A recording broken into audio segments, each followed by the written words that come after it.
Aiden ലാലേട്ടൻ്റെ ആദ്യത്തെ radio cinema. ഇതുപോലൊരു സാധനം പണ്ട് ഞാൻ റേഡിയോ കണ്ടിട്ടുണ്ട്. ചില സിനിമകൾ റേഡിയോയിലൂടെ മുഴുവനായിട്ട് കേൾപ്പിക്കും. അങ്ങനെ ഞാൻ കേട്ടിട്ടുണ്ട് ഈ ഒരു സാധനം. സിനിമ കണ്ടെന്ന് പറഞ്ഞതിൽ നിന്ന് ഒരു മാറ്റമായിരുന്നു സിനിമ കേട്ടു എന്നുള്ളത്. എന്തായാലും നല്ലൊരു ഡെയറിങ് അറ്റംപ്റ്റ് ആണ്.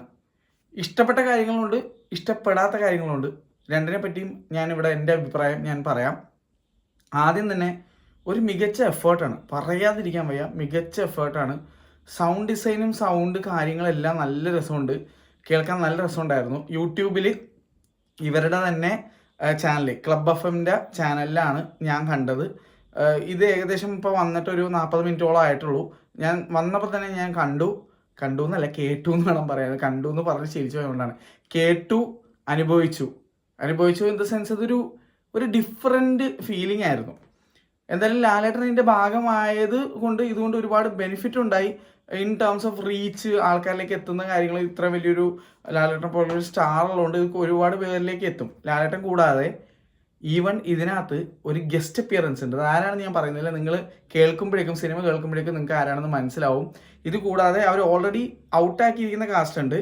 അത് ഞാൻ ഇവിടെ വായിക്കാം. സുരേഷ് കൃഷ്ണയുണ്ട്, സുധീർ കരമനയുണ്ട്, സുനിൽ സുഗതയുണ്ട്, രാജേഷ് ശർമ്മയുണ്ട്, മഹേഷ് കുഞ്ഞുമോനുണ്ട്, പിന്നെ കുറേ ക്ലബ് എഫ്എമ്മിലെ ആർജേസും ഉണ്ട്. മഹേഷ് കുഞ്ഞുമോൻ ഇതിനകത്ത് ഒരു പ്രത്യേക നമുക്ക് എല്ലാവർക്കും അറിയാവുന്ന നമ്മുടെ കേരളത്തിൻ്റെ വളരെ ഇമ്പോർട്ടൻ്റ് ആയിട്ടുള്ള ഭാഗമായിട്ടുള്ള ഒരാളുടെ ശബ്ദമാണ് കൊടുത്തിരിക്കുന്നത്. എന്താണെന്ന് ഞാൻ പറയുന്നില്ല, ആരുടെ ശബ്ദമെന്ന് ഞാൻ പറയുന്നില്ല, ആളുടെ ശബ്ദമാണ് കൊടുത്തിരിക്കുന്നത്. എനിക്ക് മനസ്സിലായി എന്തുകൊണ്ട് ഒരു മിമിക്രി ആർട്ടിസ്റ്റിനെ ഈ കാസ്റ്റിലേക്ക് വേണ്ടി വന്നു എന്നുള്ളത്. എനിക്ക് ആ ഒരു ശബ്ദം കേട്ടപ്പോൾ മനസ്സിലായി, അത് മഹേഷാണ്, ഉറപ്പാണെന്നുള്ളത്. എന്തായാലും മഹേഷിന് ഇതൊരു ഭാഗമാകാൻ പറ്റി, വളരെ നല്ല കാര്യം. പിന്നെ ഇതിനകത്ത് പ്രേതം ഉണ്ടാകുന്ന വെച്ചാൽ പ്രേതമുണ്ട്, AI ആയിട്ടുള്ള സംഭവമുണ്ട്. അങ്ങനെ ഇത് 3 ക്യാരക്ടറാണെന്ന് വേണമെങ്കിൽ പറയാം. AI Den. എന്താണ് ആ AI ഡെന്നിന് അങ്ങോട്ടേക്ക് ഒരു വാലുണ്ട്. ആ വാലൊരു സസ്പെൻസ് പോലെയാണ്, മിഡ് വേ സസ്പെൻസ് എന്ന് പറയാം. അങ്ങനെ ഒരു വാലുണ്ട്, അതൊരു പേരാണ്. അത് ആ പേരുള്ള വേറൊരു ക്യാരക്ടർ ഉണ്ട്. ആ ക്യാരക്ടർ ഒരു പ്രേതമാണ്. അങ്ങനെ കുറച്ച് സംഭവങ്ങളുണ്ട്. നമ്മുടെ ലാലേട്ടൻ്റെ ക്യാരക്ടർ എന്ന് പറഞ്ഞു കഴിഞ്ഞാൽ ഒരു ഡ്രൈവറാണ്. രഘു എന്നാണ് എനിക്ക് കേട്ടിട്ട് മനസ്സിലായ ആ പേര്. രഘു എന്ന് തന്നെയാണെന്ന് തോന്നുന്നു. അപ്പോൾ ഒരു ഡ്രൈവറാണ്. അപ്പോൾ ആസ് ഓൾവേസ് ഒരു ലാലേട്ടൻ്റെ സിനിമയിൽ കാണുന്ന പോലെ, നമ്മുടെ ഒപ്പത്തിലേക്ക് കാണുന്ന പോലെ എല്ലാവർക്കും സഹായമാവുന്ന ഒരാൾ, എന്നാൽ ലൈഫിൽ ഒരുപാട് ദുർഘടനകളിലൂടെ കടന്നു പോയേക്കുന്ന ഒരാൾ, അങ്ങനത്തെ രീതിയിലൊരു ക്യാരക്ടർ. ഞാൻ കഥ മൊത്തത്തിൽ പറയുന്നില്ല. ആകെ 39 മിനിറ്റും എത്രയോ സെക്കൻഡുമാണ് ഈ ഓഡിയോ സിനിമ ഉള്ളത്. അപ്പോൾ അത് നിങ്ങൾ എന്തായാലും കേൾക്കുക. ഞാൻ കഥയായിട്ട് മൊത്തത്തിൽ പറയാനുള്ള ഇതിലേക്ക് പുള്ളി ഒരു പ്രത്യേക സാഹചര്യത്തിൽ പുള്ളിയുടെ അക്കൗണ്ടിലേക്ക് 50 കോടി രൂപ വരുന്നു. അങ്ങനെ കുറച്ച് സംഭവങ്ങളൊക്കെയാണ്. 50 കോടി തുടങ്ങി 100 കോടിയിൽ അവസാനിക്കുന്ന ഒരു ടൈപ്പ് ഓഫ് കഥയാണ് ഈ സാധനം. അതിൻ്റെ ഇടയിൽ സസ്പെൻസ് ഉണ്ട്, ഗസ്റ്റ് വോയിസ് അപ്പിയറൻസ് ഉണ്ട്, 2-3 വില്ലന്മാരുണ്ട്, എന്താണ് അങ്ങനെ കുറച്ച് സംഭവങ്ങളൊക്കെ ആയിട്ടുള്ള ഒരു ഐറ്റം. ഇതൊരു ആനിമേഷൻ ആയിരുന്നെങ്കിൽ, ഇതിൻ്റെ ട്രെയിലർ ആനിമേഷനായിട്ട് വന്നിട്ടുണ്ടായിരുന്നു. അപ്പോൾ ഇത് ആനിമേഷൻ ആയിരുന്നെങ്കിൽ കുറച്ചും കൂടി കണക്റ്റ് ആവുമായിരുന്നു എന്ന് എനിക്ക് തോന്നി. രണ്ടാമത്തെ കാര്യം എനിക്ക് തോന്നിയത്, ഇതൊരു അറ്റംപ്റ്റാണ്, ഒരു ഡെയറിങ് അറ്റംപ്റ്റാണ്. അപ്പോൾ അതിനെ ആ ഒരു രീതിയിൽ നമുക്ക് കാണാം. പക്ഷേ നമ്മൾ എന്ത് കാണുമ്പോഴും നമുക്ക് അതിനകത്ത് ചില കാര്യങ്ങൾ ഇഷ്ടപ്പെടും, ചില കാര്യങ്ങൾ ഇഷ്ടപ്പെടില്ല. പക്ഷെ അൺഫോർച്ചുനേറ്റ്ലി എനിക്കിതിനകത്ത് ഏറ്റവും കൂടുതൽ ലെറ്റ് ഡൗൺ ആയിട്ട് തോന്നിയൊരു കാര്യം, ലാലേട്ടനെ പോലെ ഇത്രയും പഴക്കം ചെന്ന, ഇത്രത്തോളം എക്സ്പീരിയൻസ് ഉള്ള ഒരു ആക്ടർ ഇതിനകത്ത് വോയിസ് കൊടുത്തിരിക്കുന്നത് കുറച്ച് എക്സാജറേഷൻ പോലെ എനിക്ക് ഫീൽ ചെയ്തു. കാരണം ഇതിനകത്ത് ബാക്കിയുള്ള എല്ലാ വോയിസ് കൊടുത്തിരിക്കുന്ന നടന്മാരും, ഇതിനകത്ത് ഈവൻ ഗസ്റ്റ് അപ്പിയറൻസിൽ വന്നിരിക്കുന്ന ആൾ പോലും ഒരു ബാലൻസ് കീപ്പ് ചെയ്തിട്ടുണ്ട്. വളരെ ഇരുത്തം ചെന്ന രീതിയിലാണ് വോയിസ് ഇതിനകത്ത് സംസാരിച്ചിരിക്കുന്നത്. ലാലേട്ടൻ്റെ ക്യാരക്ടർ കുറച്ച് ഓവർലി ലൗഡായിട്ട് ഫീൽ ചെയ്തു. ലൗഡ് ഇൻ ദ സെൻസ്, അതായത് ഇങ്ങനെ കുറച്ച് കൂടുതൽ ഇട്ടതായിട്ട്. അത്രയും കൂടുതൽ വേണമായിരുന്നോ, അതെനിക്ക് ഇച്ചിരി വേണ്ടായിരുന്നു എന്നുള്ളൊരു അഭിപ്രായം എനിക്കുണ്ട്. കാരണം അത്രത്തോളം വിനയമാണെങ്കിൽ കുറച്ച് ഓവർ വിനയം, ഞെട്ടലാണെങ്കിൽ കുറച്ച് ഓവർ ഞെട്ടൽ. അപ്പോൾ എനിക്ക് തോന്നുന്നു ലാലേട്ടൻ്റെ മനസ്സിൽ എനിക്ക് തോന്നുന്നു ലാലേട്ടൻ വിചാരിച്ചിരിക്കുന്നത് നമ്മൾ ഹെഡ്ഫോണിൽ അല്ലെങ്കിൽ സ്പീക്കറിൽ നിന്ന് കേൾക്കുമ്പോൾ ആ എക്സ്പ്രഷൻ നമ്മളിലേക്ക് എത്താൻ വേണ്ടിയായിട്ട് കുറച്ചൊരു കൂടുതൽ എഫേർട്ടിൽ ചെയ്യേണ്ടി വരും എന്നുള്ള ഇതാണെന്ന് തോന്നുന്നു. കാരണം വിഷ്വൽ ഇല്ലാത്തതുകൊണ്ട് പക്ഷേ അതിൻ്റെ ആവശ്യം ഉണ്ടായില്ല. ലാലേട്ടൻ എന്നുള്ള നടൻ്റെ വോയിസ് നമ്മൾ വർഷങ്ങളായിട്ട് കേൾക്കുന്നതാണ്. ലാലേട്ടൻ വന്നിട്ട് പിറുപിറുത്താൽ പോലും ലാലേട്ടനാണ് നമുക്ക് മനസ്സിലാവും.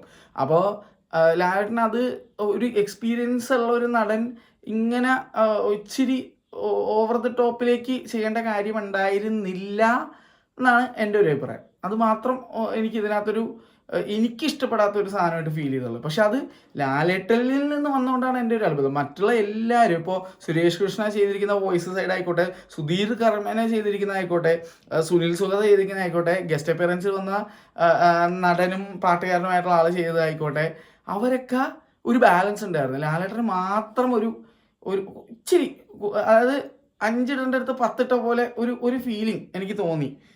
എൻ്റെ മാത്രം കുഴപ്പമായിരിക്കാം, തികച്ചും എൻ്റെ മാത്രം അഭിപ്രായമാണ്, ചിലപ്പോൾ എൻ്റെ മാത്രം പ്രശ്നമായിരിക്കാം. പക്ഷേ എനിക്കങ്ങനെ ഫീൽ ചെയ്തു. അതൊഴികെ എനിക്ക് സംഭവം വെറൈറ്റി ആയിട്ട് തോന്നി, കൊള്ളാം. പിന്നെ എവിടെയൊക്കെയോ ഞാൻ ഇതിന് മുന്നേ ചതുർമുഖം എന്നുള്ള സിനിമ കണ്ടുകൊണ്ട്, പിന്നെ അതുപോലെ 3G എന്നുള്ള ഹിന്ദി സിനിമയൊക്കെ കണ്ടേക്കുന്നതുകൊണ്ട് അതുപോലത്തെ എന്നാൽ അതിനെ തീർത്തും കോപ്പി അടിക്കുകയോ അല്ലെങ്കിൽ അതിൽ നിന്ന് ഫുൾ ഇൻസ്പയർഡ് അങ്ങനെയൊന്നുമല്ല. ഇത് ഇപ്പോഴത്തെ കാലഘട്ടത്തിലെ ഒരു സാധനത്തിൽ സയൻസ് ഫിക്ഷൻ പോലെയുള്ളതും ഹൊറർ എലമെൻസും ഒക്കെ ചേർത്ത് ഒരു പ്രേത AI ഓഡിയോ സിനിമ അങ്ങനത്തെ ഒരു സാധനമാണ് ചെയ്തിരിക്കുന്നത്. കൊള്ളാം, സംഭവം വെറൈറ്റിയാണ്. ചില ആൾക്കാർക്ക് ചിലപ്പോൾ ഇത് ഈ ഒരു ജോണറെ ആക്സെപ്റ്റ് ചെയ്യാൻ പറ്റിയില്ലെങ്കിൽ ചിലപ്പോൾ ഇത് ക്രിഞ്ചായിട്ട് ഫീൽ ചെയ്തേക്കാം. കാരണം ഇതൊരു തിൻ ലൈനാണ് ഈ സിനിമയുടെ പ്ലോട്ട് എന്ന് പറയുന്നത്. അപ്പോൾ ഇത് ചിലവർക്ക് ചിലപ്പോൾ ഓവർബോർഡായിട്ട് തോന്നിയേക്കാം, ചിലവർക്ക് കുഴപ്പമില്ലാന്ന് തോന്നിയേക്കാം. ഒന്നെങ്കിൽ ആശാന്ത നെഞ്ചത്ത് അല്ലെങ്കിൽ കളരിക്ക് പുറത്തു നിന്നുള്ളൊരു അവസ്ഥയായിരിക്കും ഇത് കേട്ട് കഴിയുമ്പോഴേക്കും. പക്ഷേ തികച്ചും അപ്ലോഡ് ചെയ്യേണ്ട ഒരു കാര്യമാണ്. കാരണം ഇതൊരു ഡെയറിങ് അറ്റംപ്റ്റ് ആണ്, ഒരു ഡിഫറൻറ്റ് സാധനം. അപ്പോൾ ഒരു ഡിഫറൻറ്റ് സാധനം ചെയ്തതിൻ്റെ ആദ്യത്തെ പടി എന്നുള്ള നിലയിൽ എൻ്റെ അറിവിൽ ഇതുപോലെയുള്ള ഓഡിയോ സിനിമകൾ വേറെ എക്സ്ക്ലൂസീവായിട്ട് ഇറങ്ങിയിട്ടുണ്ടോയെന്ന് എനിക്കറിയില്ല. ഇവിടെ നമ്മളുടെ നാട്ടിൽ കുറേ FM ആപ്സൊക്കെ ഉണ്ട്, അതിനകത്ത് ഓഡിയോ ബുക്ക് ആപ്സ് ഉണ്ട്, ബുക്കുകൾ ഓഡിയോയിലൂടെ കേൾപ്പിച്ച് തരുന്ന പരിപാടിയൊക്കെ ഉണ്ട്. പക്ഷേ ഒരു സിനിമ എക്സ്ക്ലൂസീവായിട്ട് ഓഡിയോ രൂപത്തിൽ മാത്രം വരുന്നത് ഐ ഡോണ്ട് തിങ്ക് സോ. ഞാൻ വേറെ കണ്ടിട്ടില്ല. എൻ്റെ പരിമിതിക്കുള്ള കാര്യം വെച്ചിട്ട് ഞാൻ പറഞ്ഞാണ്. അങ്ങനെ എന്തെങ്കിലും ഉണ്ടെന്നുണ്ടെങ്കിൽ കമൻറ്റ് ചെയ്യുക. എന്തായാലും ഇത് എങ്ങനെ ഉണ്ടായിരുന്നു വെച്ചാൽ കുഴപ്പമില്ല, ഒരു ഡെയറിങ് അറ്റംപ്റ്റ്. അങ്ങനത്തെ ഒരു സൗണ്ട് കാര്യങ്ങളൊക്കെ അത്യാവശ്യം നന്നായിട്ടുണ്ട്. പിന്നെ ഈവൻ ക്രെഡിറ്റ്സ് നമ്മൾ കാണാൻ പറ്റാത്തതുകൊണ്ട് ഈവൻ ഏറ്റവും അവസാനം ക്രെഡിറ്റ്സ് റോൾ ഔട്ട് ചെയ്തപ്പോൾ നമ്മൾ പൊതുവേ നമ്മൾ പറഞ്ഞു ചെയ്യുന്നത് ക്രെഡിറ്റ്സ് നോക്കി റോൾ ഔട്ട് ചെയ്ത് നമ്മൾ നോക്കിക്കോ. ഇതിപ്പോൾ കാണാനൊന്നും ഇല്ലല്ലോ.